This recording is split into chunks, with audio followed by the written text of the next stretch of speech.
पाकिस्तान के power sector का circular debt पिछले 3 साल में शदीद दबाव में रहा है। ये वो रकम है जो बिजली बनाने वाली कंपनीज के साथ डिस्ट्रीब्यूशन इदारों और हुकूमत के दरमियान उधार की सूरत में घूमती रहती है। जब बिल पूरे वसूल ना हो या नुकसान ज़्यादा हो तो यही रकम जमा होकर एक पहाड़ बन जाती है। जून 2024 के अख्ताम पर सर्कुलर डेट तकरीबन 2.4 ट्रिलियन रुपए था। मार्च 2024 के आसपास ये सतह 2.79 ट्रिलियन रुपए तक भी पहुंची है। फिर बाद में कुछ इकदाम से इसमें कमी आई है और जून 2025 के अख्ताम पर यह 2.39 ट्रिलियन से 1.69 ट्रिलियन रुपए की रेंज में रिपोर्ट हुआ, यानी तकरीबन 780 बिलियन रुपए की कमी इसमें आई। मगर यह कमी भी मुस्तकिल साबित नहीं हो सकी क्योंकि अक्टूबर से दिसंबर 2025 में इसमें एक बार फिर इजाफा देखा गया। अंदाजों के मुताबिक दोबारा 1.8 से 2.1 ट्रिलियन रुपए की सतह तक पहुंच गया। सर्कुलर डेट की वजह ट्रांसमिशन और डिस्ट्रीब्यूशन के नुकसानात हैं। इजाफी लाइन लॉसेस की वजह से एक ही साल में 276 अरब रुपए तक का बोझ पड़ा है। अब नतीजा ये निकला है कि मजीद कर्ज फिर बढ़ता जाता है। IPPs को कैपेसिटी पेमेंट्स भी इसकी एक बड़ी वजह है। अदायगियाँ ना होने से 900 अरब रुपए से ज़्यादा वाजिबात जमा हुए हैं और फिर नतीजा ये है कि बिजली के बिलों में 10 से 15% तक इजाफा सिर्फ डेट की वजह से होता है। अगर नुकसानात और रिकवरी बेहतर ना हुई तो सर्कुलर डेट दोबारा बढ़ता रहेगा। अब इस हवाले से नेपरा की कारकर्दगी रिपोर्ट सूरत हाल को मजीद तशवीशनाक बना देती है। इस रिपोर्ट के मुताबिक माली साल 2024-25 में बिजली डिस्ट्रीब्यूशन कंपनीज ने कौमी खजाने को ओवरऑल 472 अरब रुपए का नुकसान पहुंचाया है। यह नुकसान दो बड़े हिस्सों पर मुश्तमिल है, एक ट्रांसमिशन और दूसरा डिस्ट्रीब्यूशन नुकसानात, और दूसरा रिकवरी ट्रांसमिशन और डिस्ट्रीब्यूशन के नुकसानात की मद में 265 अरब रुपए का नुकसान हुआ है। यानी बिजली सिस्टम में ज़ाय हुई या चोरी हो गई। कम रिकवरीज की वजह से मजीद 207 अरब रुपए का नुकसान हुआ। इसका मतलब है कि बिजली फरोख्त हुई मगर इसकी मुकम्मल रकम वसूल ना हो सकी। सबसे ज़्यादा नुकसान पेशावर इलेक्ट्रिक सप्लाई कंपनी ने किया। पेस्को का नुकसान 87 अरब 48 करोड़ रुपए रहा है। ये कुल नुकसानात का बहुत बड़ा हिस्सा है। इसके बाद कोयटा इलेक्ट्रिक सप्लाई कंपनी का 52 अरब 41 करोड़ रुपए का नुकसान हुआ है। सखर इलेक्ट्रिक पावर कंपनी ने 36 अरब 4 करोड़ का नुकसान किया है। लाहौर इलेक्ट्रिक सप्लाई कंपनी ने 35 अरब 17 करोड़ रुपए का नुकसान किया है। फिर हैदराबाद इलेक्ट्रिक कंपनी का फिगर 27 अरब 14 करोड़ रुपए का है। मुल्तान कंपनी की जानिब से 14 अरब रुपए का नुकसान किया गया और फिर फैसलाबाद कंपनी ने सबसे कम यानी 2 अरब 97 करोड़ रुपए का नुकसान किया है। आइस्को का तकरीबन 4 अरब 78 करोड़ रुपए और गुजरावाला का 5.5 अरब रुपए नुकसान रहा है। अब ओवरऑल पिक्चर अगर देखें तो 472 अरब रुपए का नुकसान सर्कुलर डेट को बढ़ाने का एक बड़ा सबब है। बिजली महंगी है, रिकवरी कम है और चोरी ज़्यादा है। सिस्टम पुराना होने के साथ साथ एडमिनिस्ट्रेटिव कमजोरी भी एक बड़ा मसला है। अगर ये ही ट्रेंड जारी रहा तो हर साल सैकड़ों अरब रुपए का ये बोझ मजीद बढ़ता रहेगा। रिफॉर्म्स के बगैर पावर सेक्टर माली तौर पर स्टेबल नहीं हो सकता। अब इस सर्कुलर डेट को कम कैसे करना है, इसको कंट्रोल कैसे करना है, कोशिशें हो रही हैं, कामयाब क्यों नहीं हो पा रही हैं, इस पर हम बात करेंगे डॉक्टर खालिद वली साहब से। हेड ऑफ रिसर्च हैं SDPI के हमारे साथ मौजूद हैं। तो डॉक्टर साहब, ये किसी साल 472 अरब, किसी साल 270 अरब, ये हर साल हम सैकड़ों अरब का नुकसान करते जा रहे हैं। ये सिलसिला रुकेगा कैसे?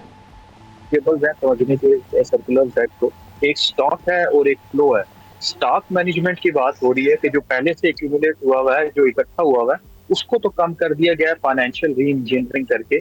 आपने सस्ते इंटरेस्ट रेट पे कर्जा ले लिया बैंक से और आपने पुराने वाला कर्जा उतार दिया क्योंकि वो महंगे इंटरेस्ट रेट पे था, तो स्टॉक कुछ कम हो गया। लेकिन जो फ्लो आ रहा है आपका सर्कुलर डेट का, वो इनएफिशिएंसीज की वजह से है डिस्ट्रीब्यूशन कंपनीज की। आपके इब्तदाइयों में भी बताया, आपने इब्तदाइये में भी बताया कि अभी तक डिस्ट्रीब्यूशन कंपनी जो है वो बड़ा नुकसान करी है। उनकी जो रिकवरी रेशियो है वो बड़ा कम है। बिलियंस ऑफ रुपीज का नुकसान जो है वो हर साल होता है। नेपरा की रिपोर्ट हमने देखी, इसके कुछ स्ट्रक्चरल मसाइल हैं। एक तो सबसे बड़ा मसला ये है कि ये बहुत बड़ी कंपनियां हैं। आपने पेस्को का जिक्र किया, कैस्को का जिक्र किया। जो पेस्को है पेशावर इलेक्ट्रिक सप्लाई कंपनी के पूरे KPK को सर्व करती है। हजारा के लिए अभी आपने एक नई डिस्ट्रीब्यूशन कंपनी बनाई है, लेकिन ट्राइबल एरिया की एक्सपार्टा जो है वो भी इसमें आते हैं और पूरा KPK इसमें आता है। कैस्को जो है वो पूरे का पूरा बलूचिस्तान कैस्को के थ्रू जो है वो सर्व होता है। तो जब आप इतना ज्यादा बड़ा एरिया एक कंपनी को दे देंगे तो नॉन रिकवरी ऑफ जो बिल्स है वो शायद बढ़ती जाएगी।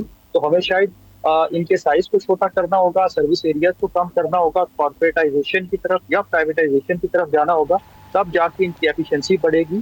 तीसरी चीज पाकिस्तान का टैरिफ सिस्टम है। जैसे जैसे टैरिफ महंगा होता जाता है, लोगों की नजर में बिजली चोरी करने की जो यूटिलिटी है वो बढ़ती जाती है।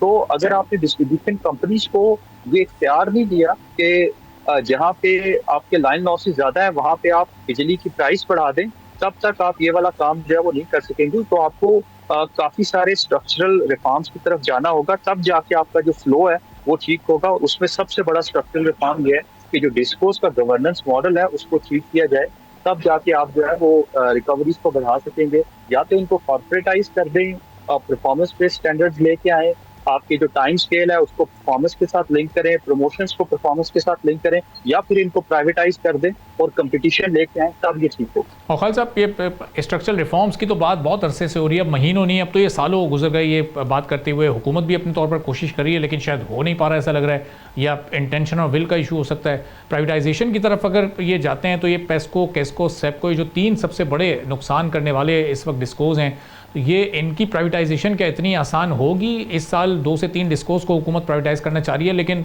लगता नहीं कि ये उस फहरिस्त का हिस्सा होंगे। जी बिल्कुल, इनिशियली जो डिस्कोज है प्राइवेटाइजेशन की लिस्ट में, वो आपके गुड परफॉर्मिंग डिस्कोज है, और उस मॉडल को फॉलो करते हुए फिर आप जो है वो बैड परफॉर्मिंग डिस्कोज की तरफ जाएंगे, जो कि मेरी नज़र में शायद ठीक नहीं है। आपको उनकी गवर्नेंस मॉडल को ठीक करने की कोशिश करनी चाहिए, कंपटीशन मार्केट में लेके आए। अगर 2 पब्लिक ओन्ड कंपनीज ही एक दूसरे के साथ कम्पीट कर रही हो एक सर्विस एरिया में, तो शायद उनकी जो कॉम्पिटेंस है, जो उनकी क्वालिटी ऑफ सर्विस है, वो बेहतर हो जाएगी। इसी तरीके से अगर आप इन डिस्कोज को थोड़ा छोटा कर दें, सर्विस एरिया कम कर दें, तो वो भी ठीक हो सकता है। लेकिन साथ साथ में आपको प्राइवेटाइजेशन के साथ साथ मार्केट रिफॉर्म्स की भी जरूरत है।